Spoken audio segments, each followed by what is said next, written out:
All right. Hey, what's up, guys? How are you guys doing? Evan, how are you doing, Khalila? I'm doing good. How are you doing? I'm good. Thank you so much for coming on. Nice to see you, Evan. It's been a while. So much for having me. For real, I really appreciate it. Yeah, absolutely. God, it feels like it's so nice getting to talk to so many people. Like Khalila, I haven't met you before, but I'm really good friends with Govey. So when he was like, "Oh, she's our label head, she's the shit," he's like, He's like, Headbang Society was nothing until Khalila, and I feel that, I feel that. He's like when we went into quarantine, and I think it was the same from a label or event company kind of blog perspective as well as an artist perspective. It was like, how are you going to adapt to keep developing your songs and your music, or like the concept of what we represent in the instance of like Headbang Society. So I would love to know, segueing into picking up Evan's EP that's coming out on Monday, when you were brought on, kind of what did you have in mind for the future of Headbang Society? Like, how did you discover Headbang Society? Because I know, like, originally it was based on like memes and like funny ass shit. Yeah, it really was. It started out like 5 years ago. Govey had this obsession with excision and wanted to do more with his voice and put what he believed in out there. So then came across Headbang Society, the name Headbang Society, and platforms. And over the last few years, he did memes into a Facebook group, into Tampa shows, and now we're getting a team together to further develop things. And to be honest, I didn't really know what I was getting into. I was just like, I'd love to be a part of this. I love the music that I listen to. I love the people that make it. So let's do this. Yeah, absolutely. I mean, you guys remind me a lot of like an earlier Electric Hawk, but like with more of like a social media presence, because it's so wild. I had never really realized how big Headbang Society grew until one day I just like saw them come across my Instagram, and I looked and I'm like, these motherfuckers have like 150K following and they're posting like SpongeBob headbang memes. I'm like, what is going on, dude? But to take something like that and turn it into this like new kind of direction that you guys have been working on and like moving forward on since August is going to be super cool, because you already have like this such high engagement and like this community you've built. Like, you don't even have to work on building the community. Now it's just like, how do we want to shape this community to do like the right things with it while creating that festival community, while staying funny. So it's really, really dope, because Govey said like the team has grown quite a bit. Yeah, most definitely.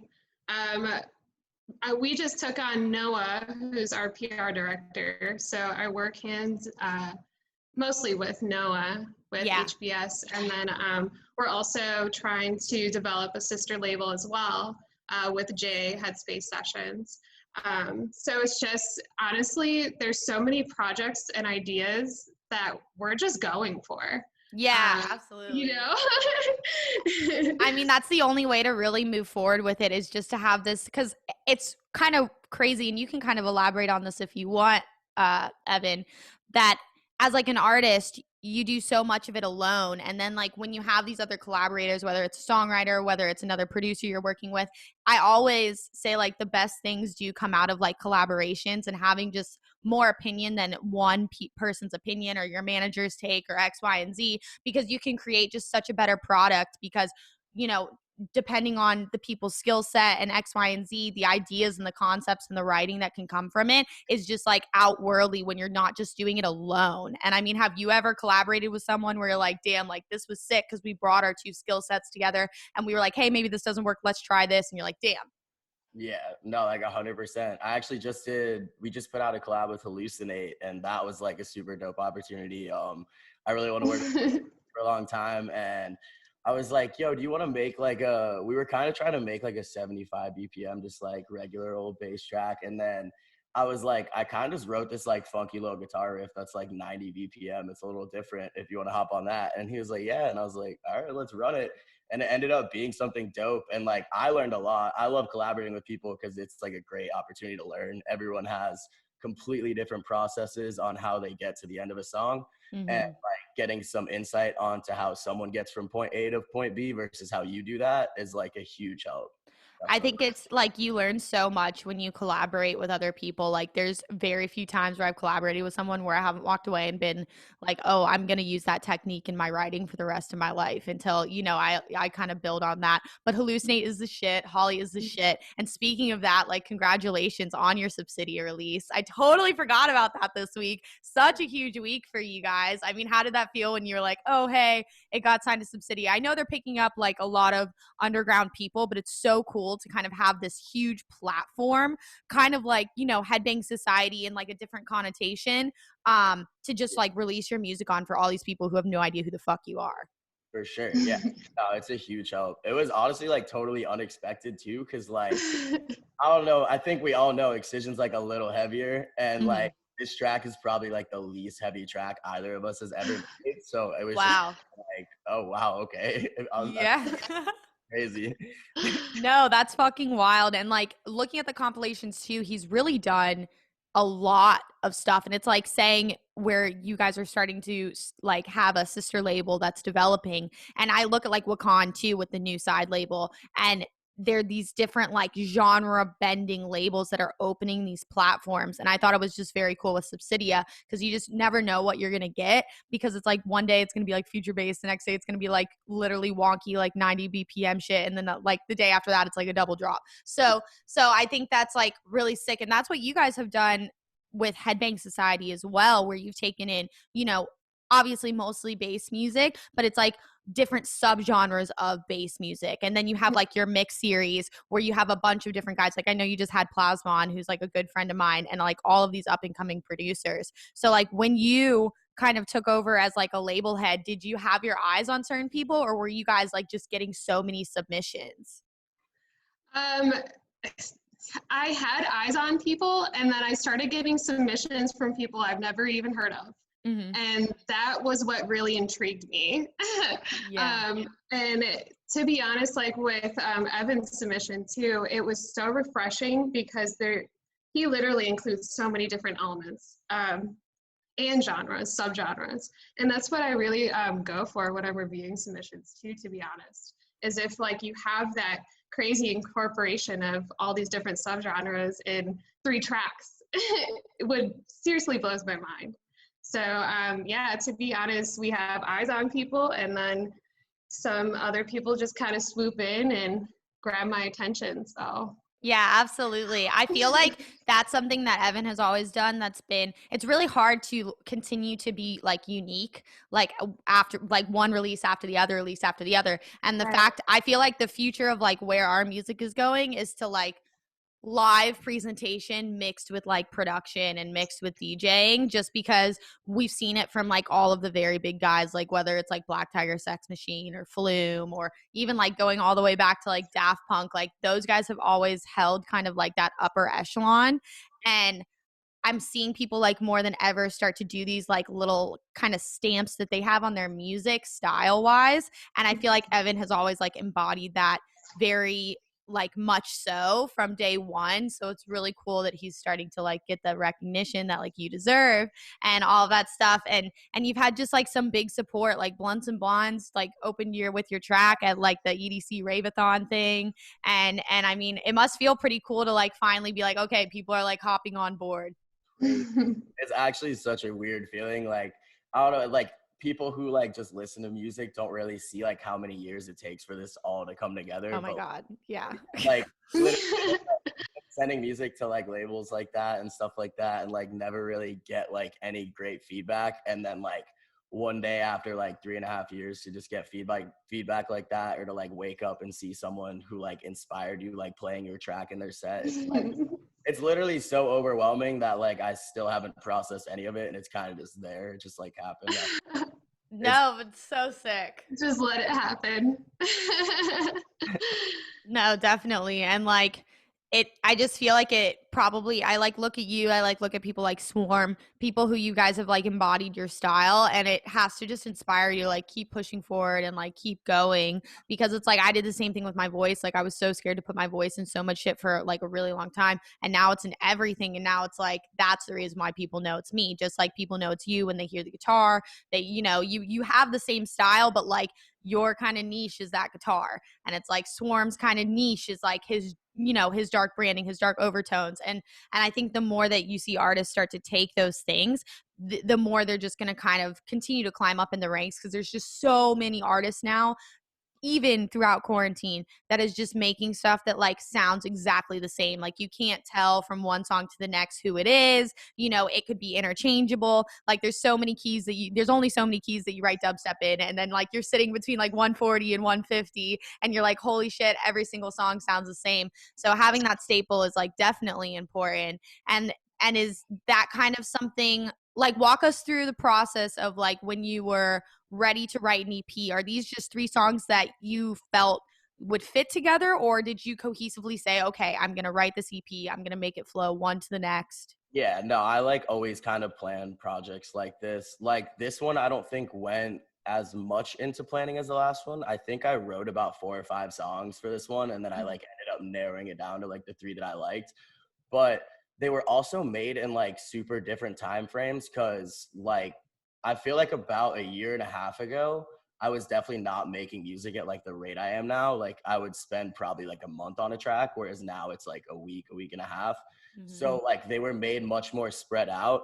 But like Beatbox was the first track I made, so that one's the oldest. That's also like probably my favorite track, because I was just like, since day one I was like, I want to beatbox on a track, because I've always loved the beatbox. Dope. And there's also some like crazy backstory to that track. So the guy who it features, Scamato, his full name is like Chris Scamato. Back in middle school, this guy was my vocal teacher. And he used to teach me like singing and like harmonies and pitch matching and all kind of stuff like that. And one day I like walked in and I was just like messing around, and I was like, he was like, wait, you beatbox? And I was like, yeah. And he was like, no way, dude, me too. And we would literally dedicate like 15 minutes out of our hour lesson every week from then on to like beatboxing techniques and cool little things. Oh, that's dope. So when I made this track called Beatbox, I reached out to him and I was like, yo, he's like a crazy multi-instrumentalist, but like his main instrument is saxophone. And I was like, you're like a crazy sax player. I'd love to like feature you on this track. And he was super down, and it like came up with something so cool. I let him like take the lead, and he did all like the lead sax parts for the first verse going to the first drop. And then I was like, I'm going to write something on guitar that matches and goes with the vibe of that. So then the second verse is my guitar, and then the third, the actual drop, is like guitar and sax going back and forth and stuff. It's kind of cool. That's really dope. Yeah, I'm excited to hear. I'm excited to hear that. Sick. I know you may have to give us like a sneak peek before we get off. I may make you like share your screen and go on SoundCloud. But you were talking about like, so that one is your favorite one. So like, what about the other 2? Like how did those processes go? So when I wrote Fooled, it was super inspired by a Grizz track called Can't Hold Me Down, which I actually did a remix of that track too, because I was like, I just want to remix this. But I was like, there was something super cool about like, it's like a double drum hit where it's just like bah bah, and then there's like guitar soloing in between, and then like bah bah and guitar soloing. And I was like, this sounds like a super cool like intro, come out with a bang type track. So that was what I had in mind when I wrote Fooled, and that one came together much quicker, because I think it might have been the newest out of the 3. And then with Space Buzz, the other one, I really tried to like step out of the box and do something different. At that time, I was like super inspired by Sully. I was like, I took a couple lessons at the time, and I was like, something about that dude's sustain basses, they're literally insane, like God tier. But I was like, I want to make something that's a little weird. I think I heard the track, it was probably Duck Hummus maybe, that was like, I love Sully. He's the shit. He's literally the shit. Weird like this, that's like spacey sounding and kind of like sci-fi and like that call and response style. And I actually recall like that little high pitched wub that's like in the first drop that you guys will hear eventually. I'm pretty sure I made that like on accident, which is the best type of That's the best type. Yeah. Hey, this sounds really cool. I'm going to try and do this. And then I like froze it, sampled it, slowed it down a little bit. I was like, all right, this sounds tight. So yeah. And then they just that I basically was like, so I named the song Space Fuzz. My friend gave me the idea. I was like trying to think of something. I was like, it's definitely like an outer space vibe. And just like, I have like a fuzzy guitar tone. So I was like, all right, let's call it Space Fuzz. And then that led to the name Spaced Out. Hell yeah. No, that's super dope. And it's so crazy because you know, obviously you and I are like still upcoming and everything, but it's so crazy going back to old projects and then writing a new one, kind of how you said one came together really really like quicker than the other two. It's just so interesting to me when I look at old projects and I'm like, what the fuck was I doing? And then you come And I'll yeah. go back and see how I like organized it. And I'm like, oh my God, this isn't even like grouped or labeled. Like, what's going on here? Yeah, I hate that. And then like obviously some ideas just come together sometimes better and quicker more than others. It's always like hit or miss, but definitely I do that all the time when I'm not, you know, feeling inspired or I'm just like, damn, like I have writer's block, X, Y, and Z. I'll go back to old projects. And sometimes you'll find these just like accidental gems and then you can like freeze them or flatten them and like take them into a sample into one of your other projects. And it's just really cool how that comes together. But it's definitely, I'm like finishing up my EP right now and an EP is, it's definitely a collection of body of work that I just wish people sometimes like appreciated more. I just feel like people release like 4 tracks and then they like disappear like 48 hours later. Yeah. I feel that. It's more, I feel like a lot of times too, like a lot of that stuff like float as well. Like lately, I feel like you see a lot more of just like a bunch of singles on an EP or an album where it's not like, it doesn't like, it's not cohesive. And that can kind of like take away from it a little bit. But yeah, definitely. I feel like concept albums and concept EPs are so dope too. So I love when people do it where it like flows just like from one song to the next, whether it's like an actual, you know, sound that's carrying it on or if it's like a themed thing. And I always like think those are really, really cool. But I've definitely seen the singles and like collabs or like the 2-track EPs a lot lately. But I also feel like when everything starts to open up, which hopefully I would like to say by the end of summer, probably before summer. I don't know about Denver, but I know Florida is just pushing through. They're just like going on. Like, I feel like we're going to get these crazy album drops and like from the big tier guys coming in. But how has it been in like Denver throughout all of this? Like, where are you guys at phase wise with being open, not being open? So I have to say that people are trying.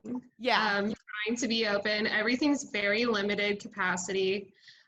Personally, I've tried to get into quite a few shows myself that just have not gone through. But there's also, it's happening. So that's what's promising.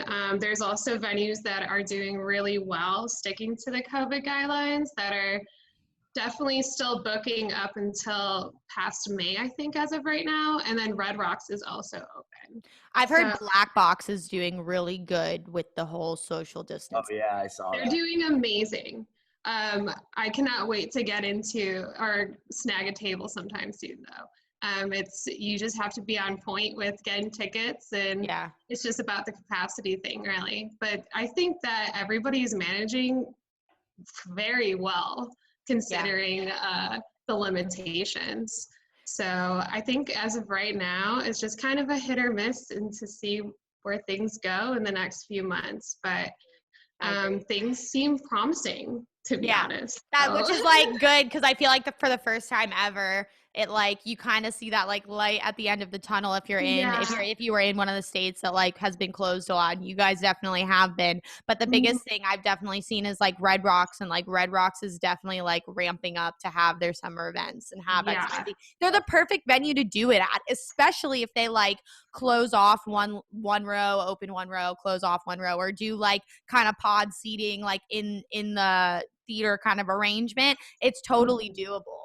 Yeah, definitely. I'm excited. Hopefully, I could check out Zed's Dead sometime this year too. I've been scheduled at some point, Red Rocks. So literally, just we can just like hope for the best. But like switching over to Evan, I'm like, yo, how does Tallahassee look? And it's okay. You can be honest because it's just wild. Because I do this every time, especially if I have 2 people on here from 2 different places. It's just such a contrast to what's happening in a lot of other places compared to like Florida or Texas or like some of the more like rural states that are open or like in rural areas, I guess. Tallahassee's like kind of its own little country. I don't even like, I mean, like y'all, I feel like Lizzy, you guys are definitely better out at the Ritz than like we are in Tallahassee. I think that kids here are kind of like naive and like Yeah. a lot of them are much younger too, is the thing. Like the crowd who's coming out to see me is like 18 to 21, where like the crowd who comes to see you is probably like 20 to 25. So they're more mature and like. Well, we just like opened up. We just had our first show 18 and up this past Friday, and we're taking the stance where you are provided a mask if you don't have one, because our state has taken back like the federal mask mandate. So you don't have to have one, but we're a private property, so we require you to. But if you're without your mask and you don't have it, you are not like literally intaking a drink, you get kicked out. So like we kick out people all the time because, but like I was very proud because we've had some shows where it's been like a mess, like I'm not gonna lie, but we've also like really gotten it together. And like when I looked up the other day, I was like, damn, like everybody has their mask together. And we hold, I think, close to 1,500 people, and we never let in, I want to say, more than like a few hundred. And so like it definitely is like spacious, but it's not pods. But you know, you go out on our strip in Ybor and every place is like 100% capacity and no one's wearing masks. So and I know it's like that in Miami. I know it's like that in Orlando. So it's just kind of, I definitely think they're going to try and move forward with SMF. Like, I don't really know. I haven't heard any information, but especially like watching kind of how Disco Donnie's handling the Texas festivals that are supposed to happen before anything in Florida, it looks like they're gonna fucking go for it. So I feel like it's gonna take like one of those. Like I feel like as long as Ubi Dooby happens, then like SMF is gonna happen, and like whoever's gonna be the first one to break the ice is gonna be like super. I'm hoping it's not SMF. Yeah. I'm hoping it's Ubi Dooby. I'm just like saying that as the disclaimer in the back, but like our governor is super, super gung ho on staying open, which I like appreciate the choice. I appreciate that like our people were given a choice on whether they want to do things. Do I think it was handled properly? Fuck no, like absolutely not.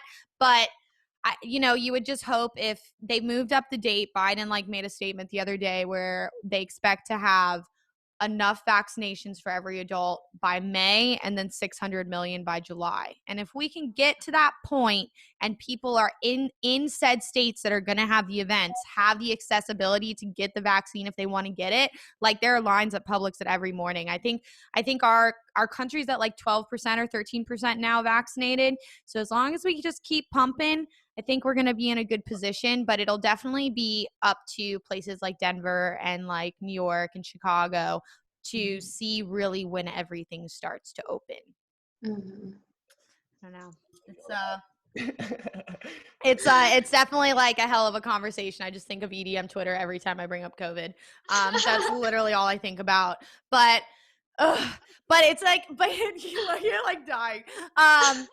But yeah, I know Tallahassee's been on one, but it'd be like kind of ignorant to say like shows aren't happening here because they definitely are. Like everybody knows they are. I would rather take the approach of like whether me or you, Evan, participate, somebody will play and the shows will happen. And I just rather it be with somebody who's going to try and set a good example at a venue that's, following the rules based on guidelines, and they are like being active about it, because I know a shit ton of places that like don't give a fuck if you come in with a mask or without a mask. And like the reason why I just like focus on the mask a lot is because I had like a doctor who's been working in the ICU and he's like, I work in the hospital with 4K people and 2 of us have gotten COVID. And it's just simply from the fact that the mask works. People just have to wear it. Like you have to wear the mask and you have to do the social distancing and you have to do X, Y, and Z. So you just hope that even though these rules are like going out the window, people will just be like personally responsible, because it's like not about us. Like we're going to be fine if we get it. It's about like our parents and our grandparents. 100%. Yeah. Most definitely. Yeah, the one thing that's nice about being an artist is that you get to be in the DJ booth, which is far away from everything. Yeah, I literally when I play, I definitely just kind of come in the back and then I do my thing and I leave, because it's just not it's still like not worth it to me to just kind of like intermingle, even though everybody's got their mask on, even though people are being safe, sanitary. You just never know where somebody is. And that's why I just like, I see such danger when people were like having these, and still having in like closed places, these like huge house gatherings where, you know, you may know everybody, but people find like safety, and they like find kind of become comfortable around friends and family when you don't know where everybody's been. So it's like, if you have like your homies over to watch the football game, they're not going to be sitting on your couch eating pizza with a mask on, you know? No, exactly. Yeah. I feel like that is the whole point of it, is so you can like be comfortable like around your circle and not feel like weird about it. Yeah. Right. That was something that was really bad in Tally. I was like pissed about that because it was before the clubs were open or anything. This was like probably June. I think it was like summer, and we like weren't allowed to open. And every single night at these frat houses, they were like having like packed out parties. And like you see it all over Snap and Instagram, and I'm like, can you guys just stop? Like, I want to work. Like, right? Like, this isn't making anything any better. And that's what I see is like from just people telling me is the biggest issue in LA, is that like at the end of the day, people are going to do what they want to do. Because I know people at two ends of the spectrum. Like, we all know people who literally haven't left their house since the shit started. But then we also know people who go out without a mask and just like live life how it is. Like, I know people like that in Florida. Like, I can go to the mall and I see people like families walking around in the mall without a mask. And I'm like, come on, guys, like get your shit together. Because it's just, it would take a collective. And I just feel like you can't depend on like the sole person to do the right thing all the time. So I don't know. It's gonna be interesting, but like my fingers are crossed. I definitely think Florida and Texas are gonna move forward with things. I hope places like Utah, places like in rural camping areas. I mean, I saw Ohio just opened up the possibility for events and festivals and weddings and all of that stuff at capacity. So it'll be interesting to see where that's at, hopefully in like June or July, because that'd be insane if something like Lost Lands could happen. Yeah. Oh, yeah. It's just fucking wild. But with your side of the label, where do you kind of, since you are like the label head, where do you kind of foresee this label growing to? Or like, what are some of the interests that you have for the next year on like how to build it? Like, do you want to bring in other genres? Do you just like want to keep on building the discography? Or like what are some of the ideas that like you and your team have been like talking about?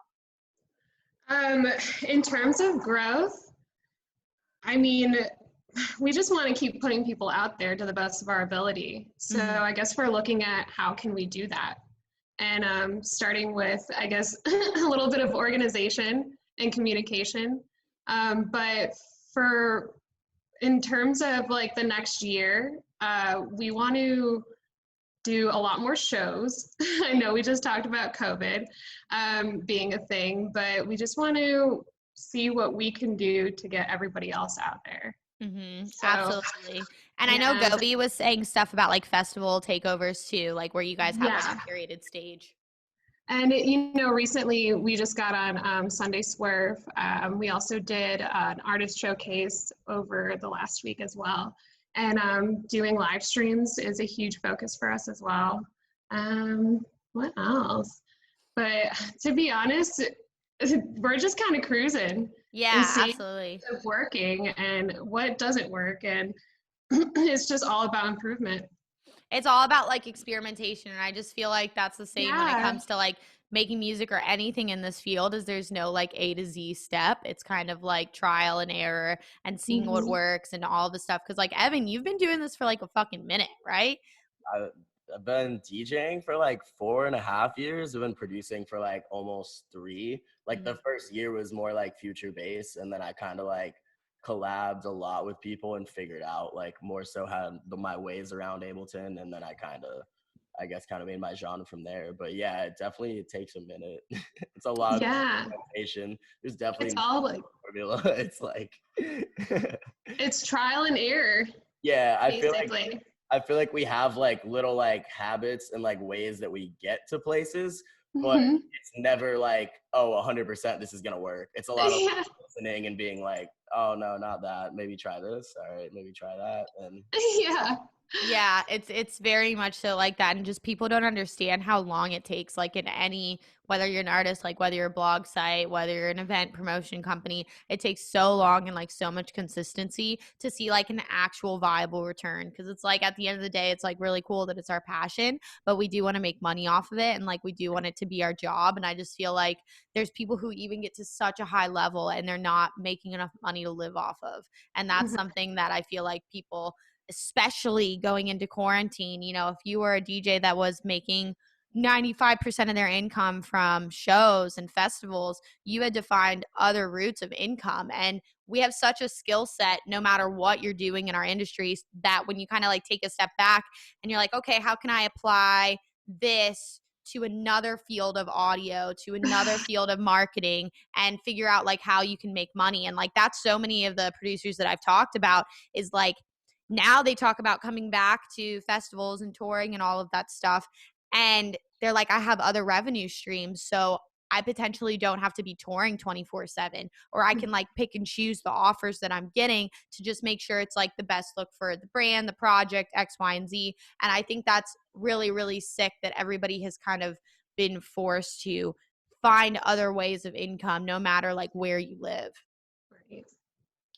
And it's hard too, like when you have a passion, when you have this like set vision and this set path that you have for yourself, and branching out and finding something else to just make a little bit of money for now is honestly a lot easier said than done. Absolutely. It's just, you know, I'm very stubborn. So going off of my vision or my path just to make a quick buck or whatever is just sometimes not in my best interest. No, I agree with that. And I think that was the thing. I feel like that's the perfect explanation of like why a lot of these DJs that are like being sought after, like I know I've been called out. I'm sure, Evan, you've maybe been called out. Like a lot of people who do live in Florida or DJs elsewhere that have been taking shows kind of have been like, oh, I've seen bigger guys like, oh, you need an ego death. Oh, it has to do with your ego, X, Y, and Z. And it's sometimes like, hey, like this is my passion that I've put 10 plus years behind. I'm talking about the big guys where like these things have been said.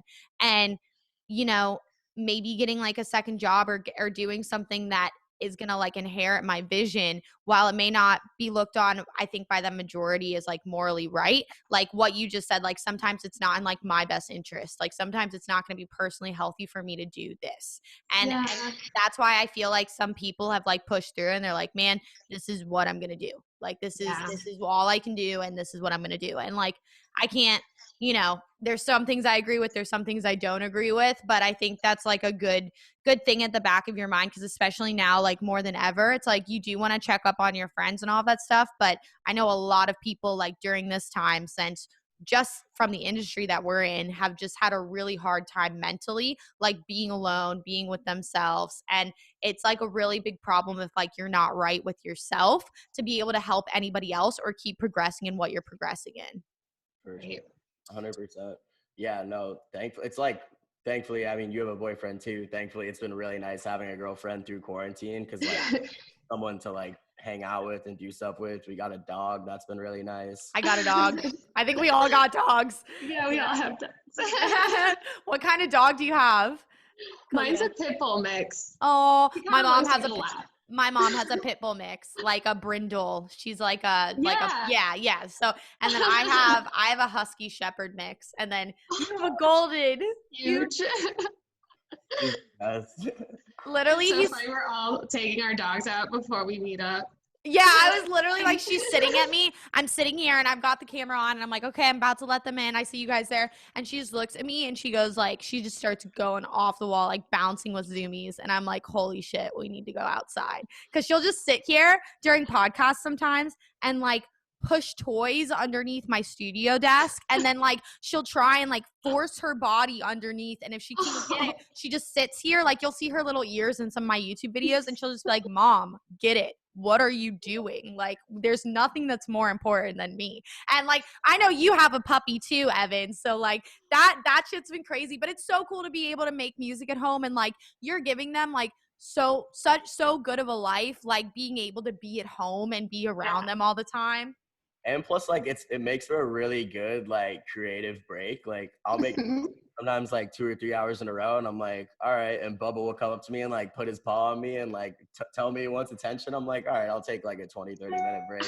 Yeah. Right. Well, it's just crazy because it does help because as a producer, like your ears do get tired. So at one point you're just like wasting time if you continue to make music because you're just like, okay, this is going to be complete shit. Like I'll get really high sometimes and I'll be like, I'm going to go make music. And then I like listen to it the next day and I'm like, holy shit, this is like a bag of trash. And I was so hype about it. But like having a dog, like being able to take him on walks and like do stuff, it's just good for your like mental capacity. Like if you're doing fucking emails all day or you're doing reach outs or distro, whatever it may be, your meetings, like to have that break, like mentally having a dog has been like a fucking game changer. Definitely. It helps get some fresh air every now and then too. So away from everything. Yeah, it's and Bubba's so big now, right? Crazy. He's like 65. He's like 9 months now, so he's like probably close to, I don't know.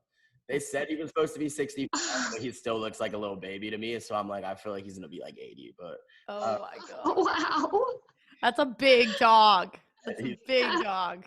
Oh, Goldens are great though, but yeah, all dogs are great. I just get so happy when I talk about dogs. I'm just like, oh, okay. Like I feel like dogs are like, I guess pets in general and like music are like one of the few things that you can talk about with anybody and like not get in a knockdown, drag out argument with them. Yeah. It's like now it's like everybody's just so divided on shit. That's why I like stay off social media. I feel like I don't get the like engagement or whatever that I used to get, but I just like post my podcast, I post my music, and I'm like, peace. I do not want to be on here. Literally not so on toxic. Anymore. I like only tweet if it's like a song release or like a show announcement. And it sucks for like engagement, but like I would just scroll through Twitter and I'd be like on there for like 5 minutes and I'm like, why am I pissed off for reading that? Like this is dumb. Like right? It literally like ruins your day and you just hope that like when everything, I mean, I think it like correlates with a bunch of other shit going on, obviously like why people are so like mad at the world right now and just like pissed in general. But you know, you would hope because like this is such a dope community and I feel like once we're back like person to person like engaging with each other, I feel like the energy will hopefully translate to like online and it won't be as this like negative toxic place that it is right now. Yeah. What'd you say, Evan? Fuck your opinion. It's a lot of right now. Literally. It's so much. It's literally just it's so much, but like I understand. It's like from the Florida point of view, like I understand why other, you know, people in other states, like whether they're industry or not industry, are coming after people. But it's like if you could kind of like step in our shoes and like I wish I could like reverse with the shoes of somebody in LA because like I can't resonate with how it is over there. Like I know how it is. Like I've heard stories, like I've seen pictures, I've seen videos, X, Y, and Z. And, like a lot of my students are in LA, but it's like people don't realize how genuinely like open we are here. They think we're like throwing shows and like everywhere else is like super sanitized and closed. And it's not like that. Like we were still the last ones to come back.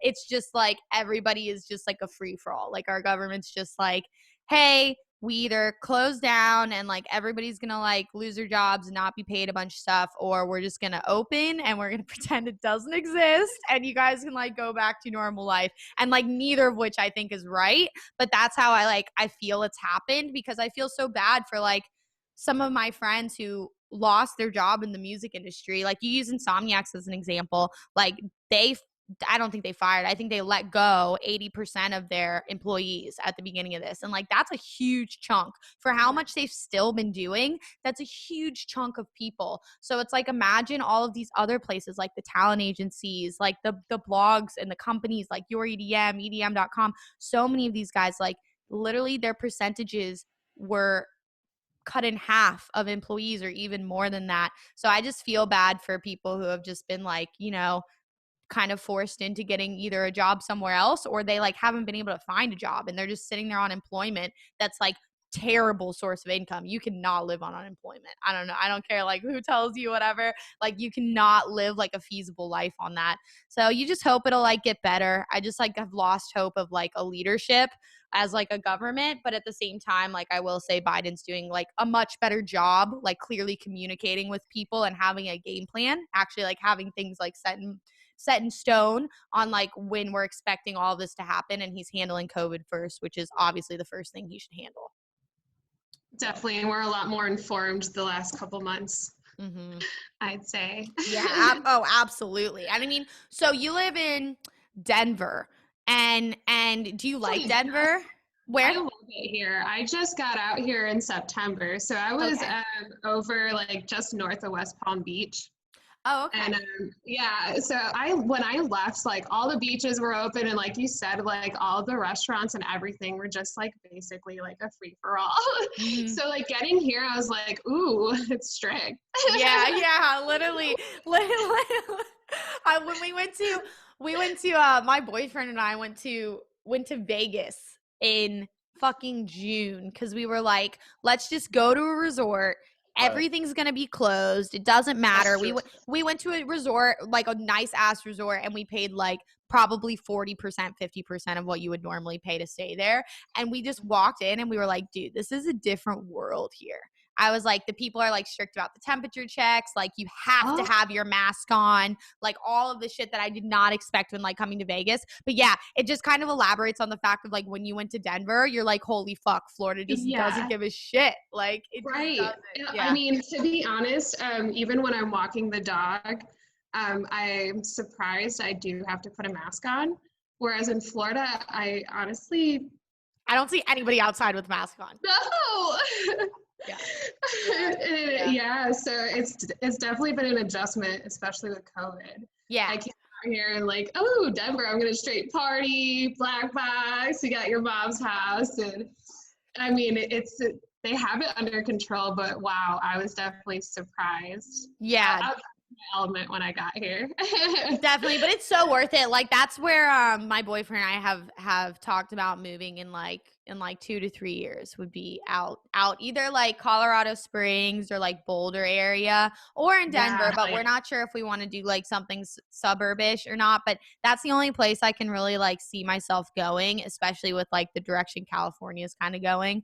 I really like Colorado, and I just like, we like snowboarding and skiing, and we like the cold. It'll just be nice as like someone who's been raised here their whole life. Like were you raised in Florida? Like both of you guys? No. Okay. So where were you raised? I was born and raised in Chicago, outside of Chicago. I was born in Gary, Indiana. Wow. Yeah. Small world. I was born in Chicago, but then I came to Tallahassee for college. Yeah, exactly.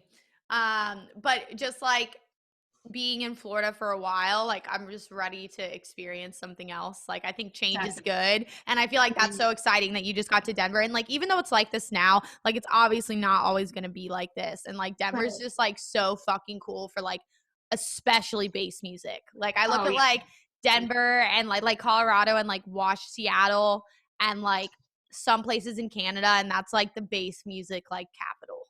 Yeah. Oh, yeah. And to be honest, a lot of our followers, a lot of submissions I get to are actually a lot of Denver-based artists. So it's going to be, it's going to be really fun kind of exploring it out here as well. Definitely. And like now you'll have you have like a foothold. You'll have a foothold in like Denver, and Govey will be here. And it's really cool to have like team members in different places, because then you can really expand your team like past just this like regional level to the point where, you know, you're hopping ranks, whether it's label wise or blog wise or event wise. Cause like I could totally see like already like a Headbang Society takeover at like your mom's house or something like that. Like one of the smaller venues. What a dream. And to be honest, it's that whole entire idea has been brewing. Up here, but it's just a matter of time, really. It's just a matter of looking at COVID, and I haven't even mentioned that idea to Govey yet, but it's definitely something I want to get into. And a little bit. And we're definitely like moving in the right direction. I think I want to say hopefully like we're not going to move backwards. I can't like say that for sure, but I just feel this kind of like shift of everyone's like, okay, what do we need to do to get done to move forward from this? Right.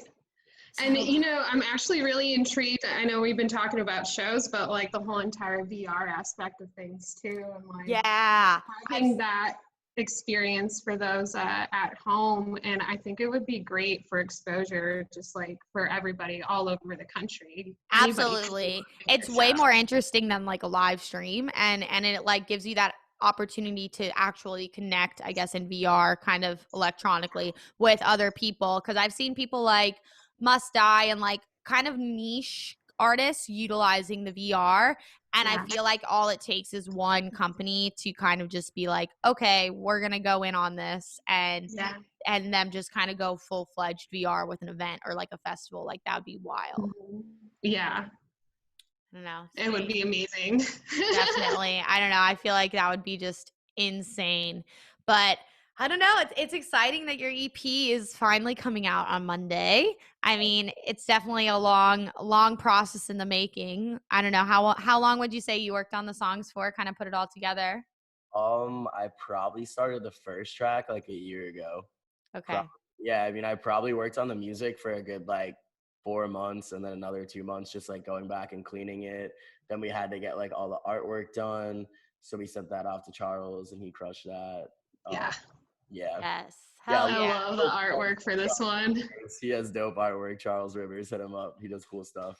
Yeah, I was like, so it's called Spaced Out, and like I have this idea of like an astronaut with a guitar just kind of chilling in space. And he was like, here you go. And I was like, oh, you're the man. He crushes it, literally so good.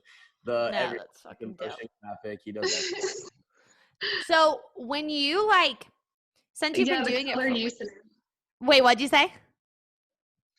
I said like just the color use and everything he decided to go with for the album is just like perfect for each track. I don't know. I love it. Yes, no, that's awesome. And it's like, it's definitely something that I feel like more people are starting to kind of pay attention and put an importance on, is like the artwork and like the whole, like the colors and the vision and stuff like that, because it's not just the music. Like there's all these other digital aspects that you can utilize to like push forth that art like forward. And like, that's what I'm seeing in like the high tier guys, is like, either if it's like a music video or if it's, something in 3D or a visualizer, it all like elaborates on kind of where the music is, like how it's supposed to make you feel and all that shit. So I'm really excited to see it now, because I haven't seen it yet. So I'll have to check out Evan's page after. But I just wanted to ask, because I meant to ask this in the beginning, you've been producing for like 3 years. So did you always have an intention to have your guitar kind of intertwined with you, or how did that like come about? Because when people listen to it, they have to know that like you're playing the guitar and all of that other shit. So I was always I've like been playing guitar since like middle school, but I was always I never was really big into EDM. Like in high school, I was always like a rock guy. I was never into EDM music, and obviously everybody changes, we grow up. So I trying to think. Yeah, I was into like future bass at first, so I think Son Holo was like a really big dude for me, and I really love what he does with guitar. And then after like about a year into production, that was when I started getting into bass music. And like right around that same time, we had Boogie T come to Tally, and I got to open for him. And that was like a huge like inspirational moment, because like I remember seeing him and being like, this guy has it all figured out. He's got set. He has a band where he gets to play his tunes with a live band, and he's putting on his band members like on his label. Like he's the man. So I was like, this is a really cool idea. I really want to like capitalize on this guitar thing, because like I don't think it's like a super saturated market either, is the thing. No. Like there's like 2 or 3 like big. It's like Sullivan King, Son Holo, Boogie T, Trifecta. He's dope. There's only like a handful of like people who are like doing it like well and like really crushing it. And I was like, I really want to do this. So it just started with like making tracks with guitar, and then kind of blending it into my sound and figuring that out. And I think it also helped a lot, because before I really got big into production, I've like always been making edits, because like I just used to DJ and I didn't produce. So it was like, all right, I'm going to get in the edit game. And I think when you make edits, it helps you figure out your sound a lot, because you're making edits of tunes that you want to play and you're blending them with songs that inspire you. So like all my edits are like rock songs mixed with drops I want to play. And that kind of like rubbed off. I'm like, okay, I need to make songs that go along with these edits so that my whole set is cohesive. And that was kind of like what tied it all together. Absolutely. And it's like whenever, like to my students all the time, I tell them, if you're having an issue, like make an edit, like work on making edits. It's going to make you learn your DAW. And like exactly what you just said, like that's how you kind of utilize, all right, I want this like classic rock feel, guitar feel to be mixed with like bass music and like with that like wonkier sound. Yeah, no, for sure. That was definitely the goal. No, I'm so excited. You're going to have to send this to me after. I wanted you to do a preview, but I probably should just make people wait. But you have 2 tracks being premiered on Sunday, right? Okay, so 2 out of the 3 tracks of the EP are going to be premiered Sunday. I'm going to drop the pre-save link in the description below. And I just want to thank you guys both for coming on, talking a little bit about Headbang Society, talking about COVID, talking about EP. I'm very excited to listen to it. And yeah, I'm super excited for like the future of both of, you know, Evalution and Headbang Society. I think they're both like growing at a very rapid space. And I think they're going to be in a really good position when we're like back to normal, you know? Yo, thank you so much for having us. Seriously. Absolutely. Yes, thank you. Yeah, thank you guys so much. I hope you guys have a wonderful day. And yeah, I'm going to just stop recording real quick.